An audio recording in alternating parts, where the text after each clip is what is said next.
sun and sister moon, I seldom see.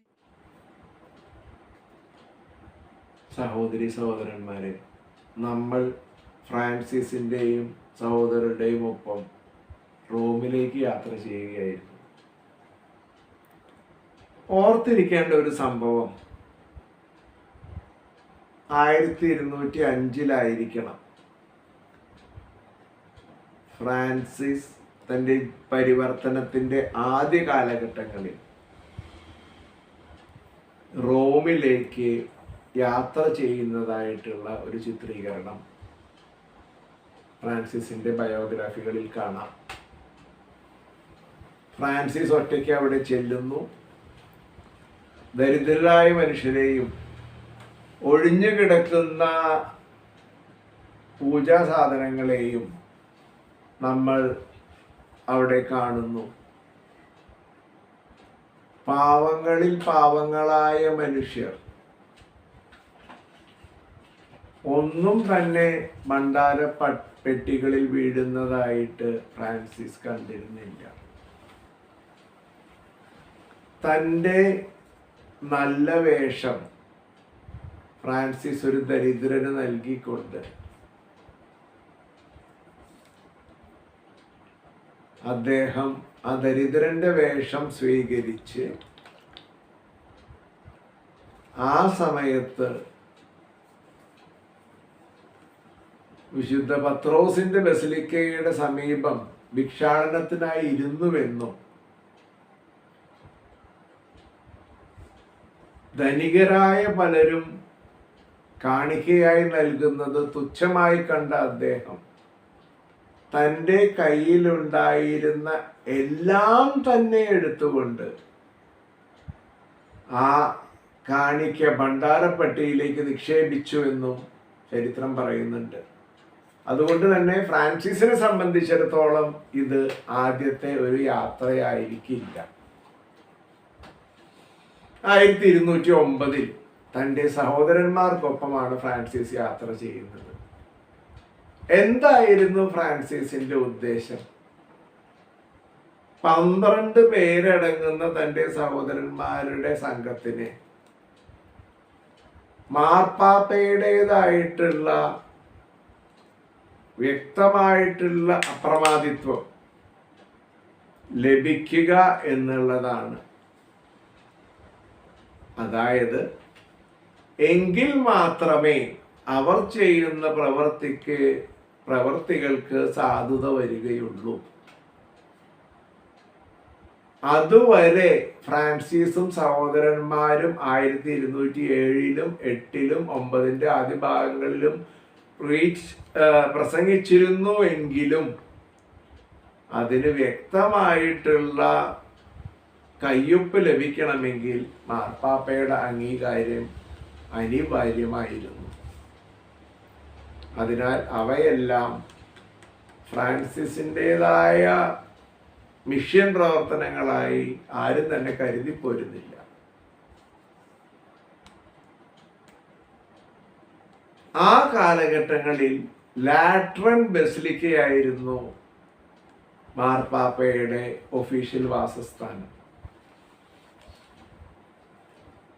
Francis അങ്ങോട്ട് ചെല്ലുന്നതും മാർപ്പാപ്പയെ സന്ദർശിക്കുന്നതുമായ കാര്യങ്ങളിൽ പലതരത്തിലാണ് പല സോഴ്സസിൽ നിന്ന് നമുക്ക് കിട്ടുന്നത്. ഇതിന് വ്യക്തമായി എങ്ങനെ നമുക്ക് തിരഞ്ഞെടുക്കാം എന്നുള്ളത് എളുപ്പമായിരുന്നില്ല. എന്തു തന്നെയാണെങ്കിലും ആ കാലഘട്ടത്തിൽ മാർപ്പാപ്പയുടെ കൊട്ടാരത്തിൽ അസീസിയിലെ ഗൈഡോ രണ്ടാമൻ ബിഷപ്പും കർദിനാൾ ജോൺ ഓഫ് സെയിന്റ് പോൾ അവിടെ ഉണ്ടായിരുന്നു. ഈ കർദിനാൾ ജോൺ ഓഫ് സെയിന്റ് പോൾ ആണ് ഫ്രാൻസിസ്കൻ സഭയെ ബിഷപ്പ് ഹുഗളീനോയെ ഫ്രാൻസിസ്കൻ സഭയുടെ പൂർണ്ണ അധികാരം നൽകി നിയമിക്കുന്നതിന് മുൻപ് അവരുടെ എല്ലാ കാര്യങ്ങളും നോക്കി നടന്നിരുന്നത്. ഇവരുടെ സാന്നിധ്യത്തിലാണ് മാർപ്പാപ്പ ഫ്രാൻസിസിനെയും സഹോദരന്മാരെയും മനസ്സില്ലാ മനസ്സോടെ ഇന്നസെന്റ് മൂന്നാമൻ മാർപ്പാപ്പ കാണുന്നത്. എന്താണ് മാർപ്പാപ്പയുടെ അക്കാലത്തെ ഒരവസ്ഥ? പലതരത്തിലുള്ള പ്രാശ്ചിത്യത്തിന്റെ പ്രവൃത്തികളിൽ വ്യാപൃതരായ സഹോദരന്മാർ അവിടെ ഉണ്ടായിരുന്നു. അതിൽ വാൾഡൻസ്റ്റൈൻസ്, ഹ്യൂമിലിയേറ്റി എന്നിങ്ങനെ പലരും പ്രാശ്ചിത്ത പ്രവൃത്തികൾ വ്യാപൃതരായിരുന്നുവെങ്കിലും കത്തോലിക്ക സഭയുടെ വിശ്വാസത്തെയോ വിശുദ്ധ ഗ്രന്ഥത്തിൻ്റെ മഹിമയെയോ അവർ മുൻനിർത്തി കാണിച്ചിരുന്നില്ല. അവർ മാർപ്പാപ്പയ്ക്ക് വിധേയരായിരുന്നില്ല. ഇതിനാൽ തന്നെ പ്രാശ്ചിത്ത പ്രവർത്തികളിൽ വ്യാപൃതരായവരുടെ എണ്ണം കൂടിക്കൂടി വരുന്നൊരവസ്ഥയായിരുന്നു അവിടെ. എന്നാൽ ചരിത്രത്തിൽ പറയുന്നു, വ്യക്തമായ സാക്ഷ്യങ്ങളൊന്നുമില്ലെങ്കിലും ഫ്രാൻസിസ് മാർപ്പാപ്പയുടെ മുൻപിൽ 1209 നൽകുന്ന നിയമാവലിയാണ് ആദ്യമായി ഫ്രാൻസിസ്കൻ സഭയുടെ ഒരു നിയമാവലിയായി നിലകൊള്ളുന്നത്. ഇത് മിക്കവാറും തന്നെ പാവം ഫ്രാൻസിസ് മത്തായിയുടെ സുവിശേഷത്തിലെ 10-ാം അധ്യായത്തിലെ ചില വാക്കുകളായിരിക്കണം അതിൽ ചേർത്ത് വെച്ചിട്ടുള്ളത്. ഇനി ഫ്രാൻസിസിനെ മാർപ്പാപ്പ പന്തിങ്ങളുടെ ഇടയിലേക്ക് അയക്കുന്നതോ ഇതുമല്ലെങ്കിൽ ഫ്രാൻസിസ് അവിടെ നിന്ന് പോകുന്നതോ ലാട്രൻ ബസിലിക്ക ഇടിഞ്ഞു പൊളിഞ്ഞു വീഴുന്നതായിട്ടുള്ള ഒരു സ്വപ്നം മാർപ്പാപ്പയ്ക്ക് ഉണ്ടാകുകയും തുടർന്ന് അത് ഓട്ടോമാറ്റിക്കായി ഒരു കുറിയ മനുഷ്യൻ വന്ന് താങ്ങുന്നതായും എന്ന ചരിത്രം ഡൊമിനിക്കൻ ഹേജിയോഗ്രഫിയിലും വളരെ ഭംഗിയായി തന്നെ കൊടുത്തിട്ടുണ്ട്.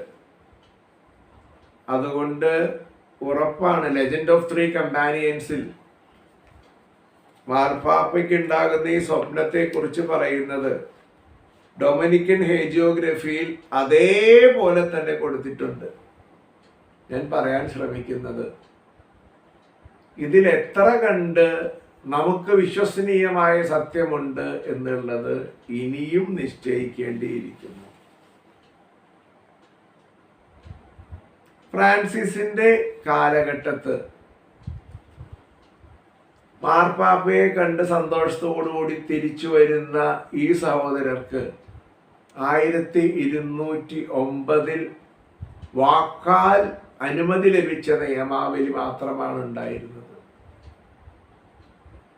അവർ സഹോദരരോട് പ്രസംഗിക്കാനും യേശുവിലേക്ക് ആനയിക്കാനും ഉള്ള ശ്രമങ്ങളുടെ തീവ്രത കൂട്ടി. ഒരു കാര്യം ഇവിടെ സങ്കടകരമായി എടുത്തു പറയട്ടെ. ഇന്നസെന്റ് മൂന്നാം മാർപ്പാപ്പയുടെ ഈ നിയമാവലി അംഗീകാരത്തിന് ശേഷം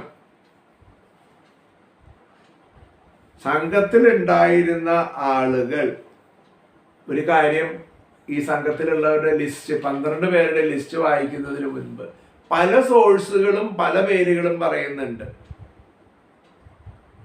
ലിയോനാർഡ് ഓഫ് അസീസി എന്നും മാർജിനോ ഓഫ് റീക്കോ എന്നും മാസിയോ എന്നിങ്ങനെ പല സോഴ്സുകളും പല പേരുകളും പറയുന്നു. എന്നാൽ കുറേയും കൂടെ ഫിൽറ്റർ ചെയ്തെടുക്കുകയാണെങ്കിൽ Bernard of Quintavalle, Peter Catani, Giles, priest Sylvester,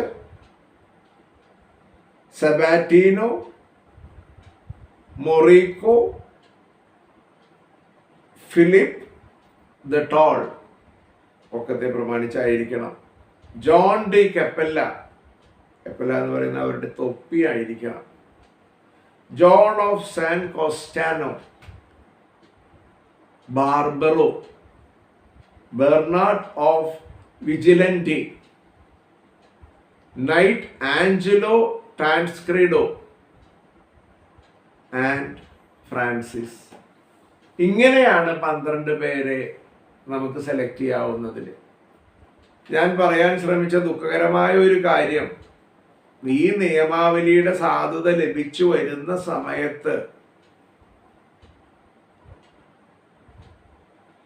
John de കപ്പെല്ല സഭയിൽ നിന്ന് പോകുകയും അദ്ദേഹം തൂങ്ങി മരിക്കുകയും ചെയ്തു.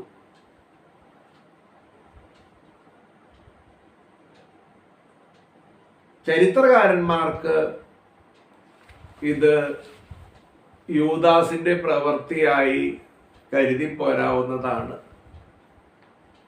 എന്നാൽ ഇപ്രകാരം ഒരു കറുത്ത മാർക്ക് അവർക്കിടയിൽ ഉണ്ടായി എന്നുള്ളത് വളരെ വളരെ പ്രസക്തമാണ്. ഈ 1209 സോഷ്യൽ ബാക്ക്ഗ്രൗണ്ട് നമ്മൾക്ക് എല്ലാവർക്കും അറിയാവുന്നതാണ്. ജന്മി കുടിയാൻ വ്യവസ്ഥകളും ആ സമയത്ത് കാശുകാരും അല്ലാത്തവരുമായിട്ടുള്ളവരുടെ രീതികളും, ജീവിക്കാൻ വകയില്ലാതെ നട്ടം തിരിയുന്ന ഫ്രാൻസിസ്കൻ സഹോദരന്മാരും അവരുടെ മരുഭൂമിയിലെ പ്രവാസകാലമായിരുന്നു തുടർന്നുണ്ടായിരുന്ന കാലഘട്ടങ്ങൾ അത്രയും. റോമിൽ നിന്ന് വരുന്ന വഴിയാണ് അവർ റിവർ ടോർട്ടോ എന്ന് പറയുന്ന സ്ഥലത്ത് തങ്ങാനിടയാകുന്നത്. എവിടെയൊക്കെയോ ഇവർ റോമിലേക്ക് പോകുന്ന വഴിയാണെന്ന് കൂടെ പറയുന്ന സ്ഥലങ്ങളുണ്ട്.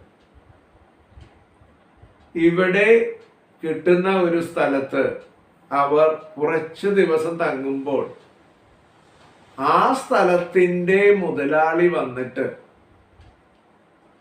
തൻ്റെ കഴുതയെ അങ്ങോട്ട് കൊണ്ടുവന്ന് നിനക്കുള്ള സ്ഥലമാണിത്, ഇവർ പോയിക്കൊള്ളുമെന്ന് അറിയിക്കുമ്പം വിഷമത്തോടുകൂടെ മനസ്സില്ലാ മനസ്സോടെ ഫ്രാൻസിസും സഹോദരന്മാരും അവിടെ നിന്ന് പോകേണ്ടി വരുന്ന ഒരവസ്ഥ നമുക്ക് കാണാം.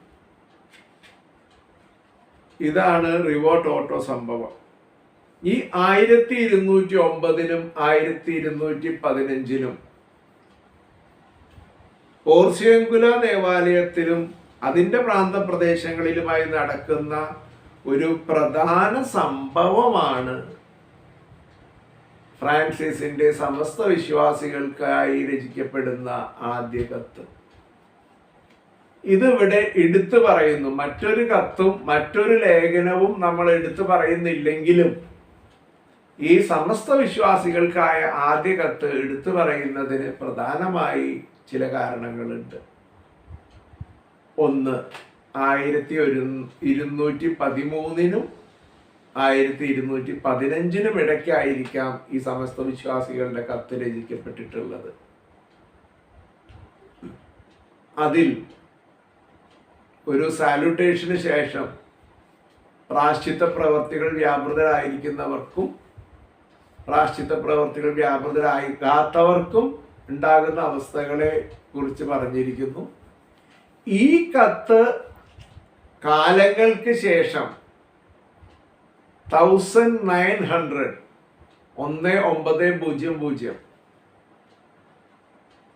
അപ്പോഴാണ് പോൾ സബാത്തിയറിന് ഇറ്റലിയിലെ തന്നെ വോളറ്റേറ എന്ന സ്ഥലത്തെ ഗുവർണസി എന്ന ലൈബ്രറിയിൽ നിന്ന് കോഡെക്സ് 225 എന്നതിൽ നിന്ന് ഈ കത്ത് ലഭിക്കുന്നത്. ഇതിൻ്റെ ഒരേ ഒരു കോപ്പി മാത്രമേ അന്ന് ലഭിച്ചുള്ളൂ. പല കോൺട്രവേഴ്സികളും ഈ കത്തും സമസ്ത വിശ്വാസികൾക്കായിട്ടുള്ള കത്തുമായിട്ട് മാറ്റമുണ്ട്. കാരണം അന്ന് സമസ്ത വിശ്വാസികളുടെ കത്തായി അറിഞ്ഞിരുന്നത് അസീസി കോഡെക്സ് 338 നിന്ന് ലഭിച്ച കത്ത് മാത്രമായിരുന്നു. എന്നാൽ ഈ സമസ്ത വിശ്വാസികൾക്കുള്ള ആദ്യ കത്ത് ഒരു വിശ്വാസ സമൂഹത്തിന്, പ്രായശ്ചിത്ത പ്രവർത്തികൾ വ്യാപൃതരായിരിക്കുന്ന ഒരു വിശ്വാസ സമൂഹത്തിനായി ഫ്രാൻസിസ് നൽകിയതാണ്. ഇത് തിരിച്ചറിഞ്ഞ് പോൾ സെബാറ്റിയർ ഇതിന് വില കൽപ്പിച്ചെങ്കിലും ഉണ്ടാകുന്ന അവസ്ഥ 1976 ഹജീറ്റൻ SR പുറത്തെടുക്കുന്ന ക്രിട്ടിക്കൽ എഡിഷനിലാണ് സമസ്ത വിശ്വാസികൾക്കുള്ള ഈ ആദ്യ കത്ത് ആദ്യമായി പുറത്തു വരുന്നത്. ഈ കത്തിനെ കുറിച്ചുള്ള മറ്റ് പ്രസക്തമായ ഭാഗം 1978 സെക്യുലർ ഫ്രാൻസിസ്കൻ ഓർഡർ നിയമാവലിയുടെയും 1982 തേർഡ് ഓർഡർ റെഗുലർ നിയമാവലിയുടെയും ആമുഖമാണ് ഈ കത്ത്. എല്ലാ കത്തിലും പറയുന്ന പോലെ ഫ്രാൻസിസ് പറയുന്നുണ്ട്, ഇത് നിങ്ങൾ മറ്റുള്ളവരിലേക്ക് എത്തിക്കണം. വായിക്കാൻ അറിയാത്തവർ മറ്റുള്ളവരിൽ നിന്ന് വായിച്ചു കേൾക്കണം. കാരണം ഇത് ആത്മാവും ശരീരവുമാണ്. യോഹന്നാന്റെ സുവിശേഷം 16-ാം അധ്യായം 63-ാം വാക്യം. ഞാൻ ഈ കത്തിനെ കുറിച്ച് എടുത്തു പറയാനുള്ള കാരണം, വളരെ കുറച്ച് ശ്രോതാക്കളുള്ള ഈ ഒരു പരിപാടിയിൽ കുറെ പേരെങ്കിലും ഫ്രാൻസിസ്കൻ 3-ാം സഭ അംഗങ്ങളാണ് എന്നതുകൊണ്ട് തന്നെയാണ്. മറ്റു കത്തുകളെ ഒന്നും തന്നെ നമ്മൾ ഈ ചരിത്ര പഠനത്തിലേക്ക് നമ്മൾ വിരൽ ചൂണ്ടാൻ ശ്രമിക്കുകയില്ല. ഇങ്ങനെ ഒരു ഹാജിയോഗ്രാഫിക് ഡീറ്റെയിൽസ്, ഒരു ഹോളിനെസ് പഠനം നമുക്ക് ഇതിനകത്ത് കാണാൻ സാധിക്കും. പ്രകൃതി സ്നേഹിയായിട്ടുള്ള ഒരു ഫ്രാൻസിസിനെയാണ് 1209 മുതൽ 1216 വരെയുള്ള കാലഘട്ടങ്ങളിൽ നമുക്ക് കാണാൻ സാധിക്കുന്നത്. തൻ്റെ സഹോദരരുമൊത്ത് പ്രകൃതിയെ അത്ര കണ്ട് സ്നേഹിച്ച്, പ്രകൃതിയിൽ ലയിച്ച് അവിടെ ജീവിക്കാൻ ശ്രമിക്കുന്ന ഫ്രാൻസിസ്, എന്നാൽ അവരുടെ പാരന്റ് താമസ സ്ഥലം കോൺവെന്റോ പോർഷ്യങ്കുല തന്നെയായിരുന്നു, ദ ലിറ്റിൽ പോർഷ്യൻ. ബെനഡിക്ട് സഹോദരന്മാരിൽ നിന്ന് ലഭിച്ച ഈ പോർഷ്യങ്കുല ദേവാലയമാണ് ചരിത്രത്തിൽ ഇടത്താളുകളിലേക്ക് എത്തിച്ചേരുകയും പോർഷ്യങ്കുല ഇന്റലിജൻസ്, ദണ്ഡവിമോചനം എന്ന പേരിൽ അറിയപ്പെടുകയും ചെയ്യുന്നത്. ഓഗസ്റ്റ് 2-നാണ് പോർഷ്യങ്കുല ഇന്റലിജൻസ്. ഈ പോർഷ്യങ്കുല ഇന്റലിജൻസ് നമ്മൾ ഡീറ്റെയിൽസിലേക്ക് കടക്കുന്നില്ല. കേട്ടിട്ടുള്ളവർക്ക് അത് പുതുമയാകാം, കേൾക്കാത്തവർക്കും അത് പുതുമയാകാം. കാരണം മാതാവിനോട് ഫ്രാൻസിസ് അപേക്ഷിക്കുന്നതാണ്, ഇതിലൂടെ കടന്നു പോകുന്ന എല്ലാവർക്കും പൂർണ്ണ ദണ്ഡവിമോചനം നൽകണമെന്നുള്ളത്. തുടർന്ന് വരുന്ന മാർപ്പാപ്പമാർ അത് ഏത് ഫ്രാൻസിസ്കൻ ദേവാലയത്തിലുള്ള ചില ക്രൈറ്റീരിയകൾ അതിനായി വെക്കുന്നുണ്ട്. വിശുദ്ധ കുർബാനയുടെ സ്വീകരണം, പൂർണ്ണ മനസ്സോടുകൂടിയുള്ള കുമ്പസാരം, പ്രായശ്ചിത്ത പ്രവർത്തികൾ, മാർപ്പാപ്പയ്ക്ക് വേണ്ടിയുള്ള പ്രാർത്ഥന എന്നിങ്ങനെ.